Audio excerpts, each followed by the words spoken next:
Halo bre, kembali lagi bersama saya Alfian yang pastinya di Kudet Channel. Dan di video kali ini kan udah mau 2021 nih kan, COVID-19 udah mau 1 tahun juga di Indonesia gitu kan. Kalau misalkan kalian mau merakit PC, itu kayaknya udah nggak relevan lagi kalau misalkan kalian menggunakan memori RAM DDR3. Mungkin banyak dari kalian yang masih menggunakan, coba tulis di kolom komentar. Karena memang DDR4 itu harganya udah murah cuy. 16GB dual channel aja harganya di bawah 1 juta ada tuh, 800.000 pun dapat gitu loh. Jadi di video kali ini saya kedatangan sebuah RAM dari tim grup, itu tim grup T-Force Zeus. Si dewa petir ya.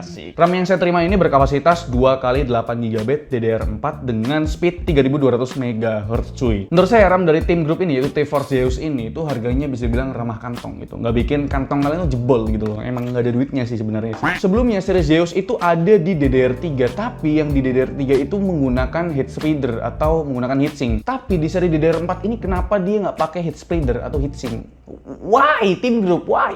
Soal heatsink ataupun heat spreader, oke lah lupakan saja. Mungkin kita lihat dari spesifikasi produk tim grup T-Force Zeus ini bre. Oke bre, unit yang saya terima ini adalah T-Force Zeus DDR4 berkapasitas 16GB dual channel, yang artinya 2x8GB DDR4 dengan speed bawaan adalah 3200 MHz dan beroperasi pada cache latency atau timingnya di CL20 222246. Cukup longgar ya, dengan tegangan ataupun voltase di 1,2 volt. Cukup rendah. Dan sebenarnya bre, T-Force Zeus ini ada 3 SKU berbeda. Yang pertama itu 16GB dual channel yang saya terima ini. Yang kedua itu adalah 32GB dual channel, yaitu 2x16GB DDR4, dan yang ketiga adalah 64GB, yaitu 2x32GB, dan terbagi juga menjadi 3 frekuensi berbeda dan 3 timing berbeda. Yang pertama itu ada di speed paling rendah 2666 MHz di timing CL19-19-1943 di 1,2 voltase, dan yang kedua ada di speed 3000 MHz di timing CL16-18-18-38 di voltase 1,45 volt,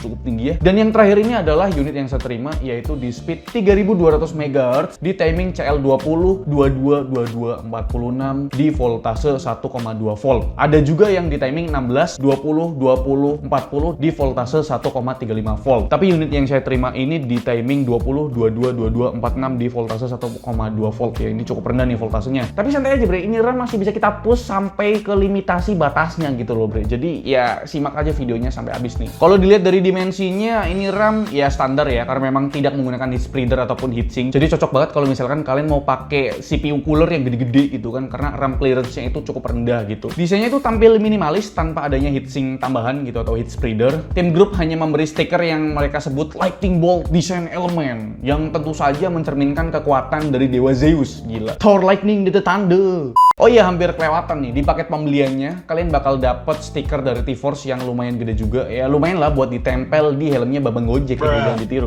Tim grup sendiri tuh menanamkan beberapa fitur unggulan ke RAM-nya ini, yaitu T-Force Zeus. Salah satu fitur andalan untuk RAM yang satu ini adalah Born for Gaming. Ajib, abis lahir langsung jadi gamer, bukan itu.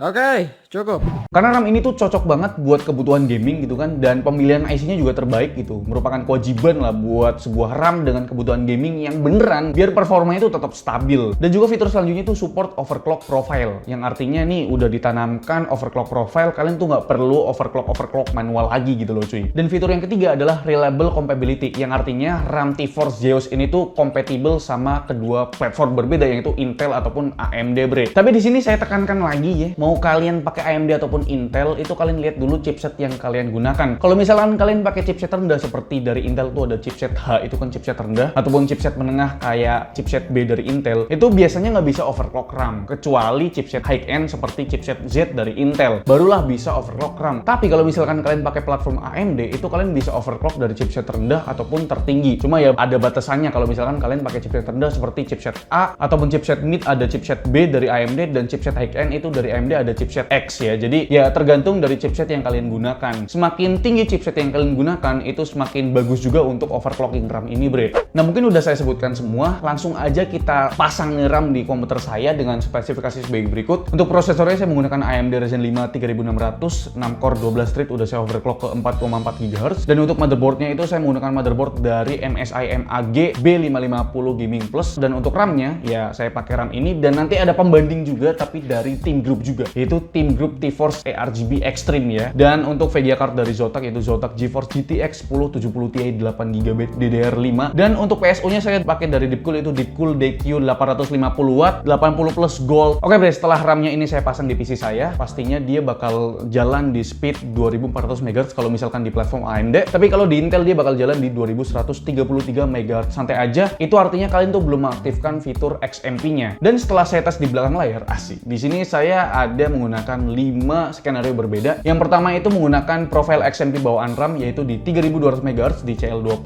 222246 di 1,2 volt. Skenario yang kedua menggunakan speed 3333 MHz di CL18, 19, 1942 di 1,35 volt. Ini saya overclock manual ya. Skenario yang ketiga saya menggunakan speed 3600 MHz di CL18, 19, 1942 di 1,35 volt. Lalu di skenario yang keempat saya menggunakan speed di 3800 MHz di CL20, 22, 2244 di 1,4 volt. Lalu di skenario yang kelima ini yang terakhir saya menggunakan speed di 3866 MHz CL20, 22, 2246 di voltase 1,4 volt. Ya sebenarnya RAM ini tuh mampu mencapai 4000 MHz, tapi sayangnya cuma nyampe logo Windows doang, habis itu nge-restart lagi bre. Mungkin karena chipset saya B550 kali ya. Mungkin kalau misalkan pakai chipset high end kayak misalkan X570 nih bisa menyentuh sampai 4000 MHz lancar gitu kan, bisa untuk benchmark gitu. Ya setelah saya tes juga untuk speed 3866 MHz itu aja udah ada beberapa yang tidak bisa di benchmark gitu. Contohnya aja kayak Cinebench R15 itu selalu error ya kalau misalkan mau pengetesan benchmark. Terus di Far Cry 5 juga pas mau melakukan benchmark juga tiba-tiba force close sendiri gitu loh. Jadi memang ya stabilnya di bawahnya 3866 MHz. Oke, di sini saya bacakan ya untuk benchmark pertama menggunakan software MaxMem 2 memory read ya. Di sini kalau kalian lihat untuk memory read yang paling tinggi itu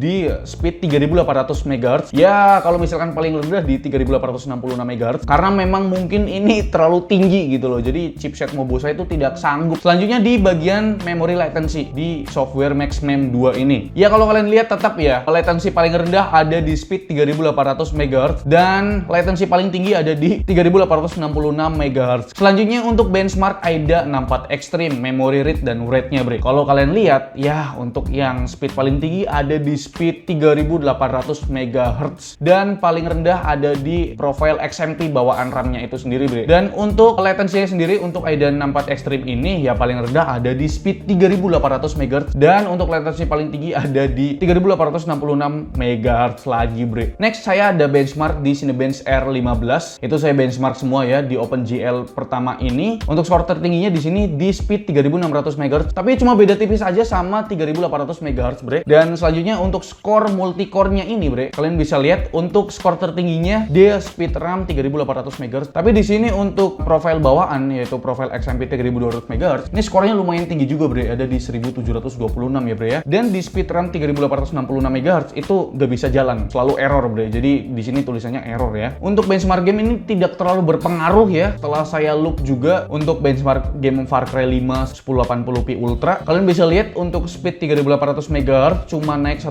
FPS doang perbandingannya. Tapi di sini kalian bisa lihat untuk minimum FPS-nya untuk speed 3333 MHz itu cukup jauh juga ya perbedaannya sama yang lainnya bre. Dan untuk speed 3866 MHz itu selalu force close pas saya tes untuk benchmark Far Cry 5 bre. Oke bre, itu dia performa dari RAM Team Group ini yaitu T-Force Zeus. Dan setelah saya overclock manual dan saya naikin sedikit-sedikit speed frekuensinya, barulah saya dapat speed yang paling stabil yaitu di speed 3800 MHz di CL20, 22, 22, 44 di voltase 1,4 volt. Dan selanjutnya saya bakal compare atau bandingkan dengan RAM yang biasa saya gunakan yaitu RAM dari Team Group juga yaitu T-Force Extreme ARGB bre, sama-sama 16GB juga, DDR4 dual channel pastinya bre. Di sini untuk T-Force Zeus saya menggunakan speed RAM yang udah saya sebutkan tadi yaitu di speed 3800 MHz di CL20, 22, 22, 44 di voltase 1,4 volt. Dan untuk RAM dari T-Force Extreme ARGB ini saya menggunakan speed sama juga yang stabil juga itu di 3800 MHz di CL18, 19, 19, 20 di voltase 1,35 volt. Kalau kalian lihat dan kalian perhatikan sendiri nih di software Typhon Burner untuk RAM T-Force Zeus ini sebenarnya menggunakan chip yang sama yang digunakan oleh T-Force Extreme ARGB bre, yaitu menggunakan chip dari Samsung BDAI. Jadi mungkin performanya tuh mirip-mirip bahkan unggul di beberapa skenario bre. Dan untuk performanya saya sebutkan nih, untuk performa di software MaxMem 2 memory read memang T-Force Extreme ARGB itu unggul di skor 35.124 dibandingkan untuk T-Force Zeus di 33.350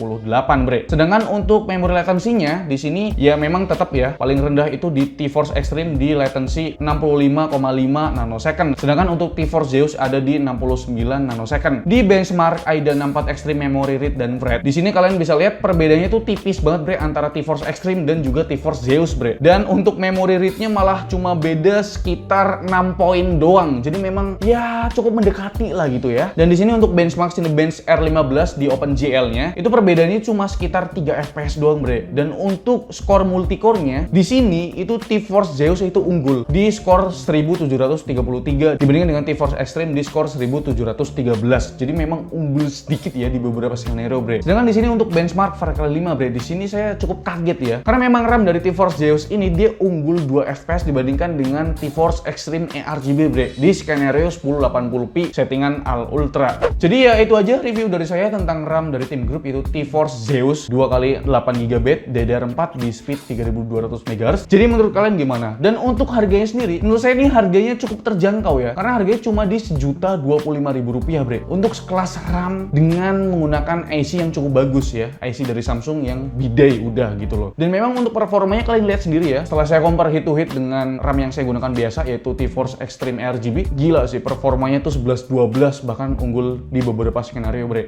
Sebelum video ini berakhir, ya kali nggak ada giveaway. Jadi Team Group itu menitipkan 2 RAM Team Group T-Force Zeus 2x8GB dual channel ini dengan speed 3200 MHz kepada 2 orang pemenang. Jadi masing-masing tuh mendapatkan 1 unit RAM T-Force Zeus ini bre. Gimana cara ikutannya? Gampang banget. Pertama, like dulu Facebook fanpage Team Group Indonesia, linknya ada di deskripsi. Kedua, follow Instagramnya Team Group Indonesia, linknya ada di deskripsi juga. Dan juga jangan lupa untuk follow Instagramnya Kudetek juga ya. Dan terakhir, jangan lupa untuk subscribe channelnya Kudetek untuk mendapatkan RAM dari Team Group yaitu T-Force Zeus 2x8GB DDR4 3200 MHz. Untuk pengumuman pemenang giveaway-nya di 6 Desember 2020 ini bre. Jadi nggak usah lama-lama, langsung aja ikutin giveaway-nya karena memang hadiahnya ini lumayan juga nih. Jadi itu dia bre, like video ini kalau kalian suka, dislike kalau nggak suka, dan jangan lupa untuk tekan tombol subscribe yang warna merah kalau misalkan kalian belum subscribe channel ini. Saya Alfian selaku host di channel ini mengucapkan terima kasih. Sampai jumpa di lain video. Bye bye.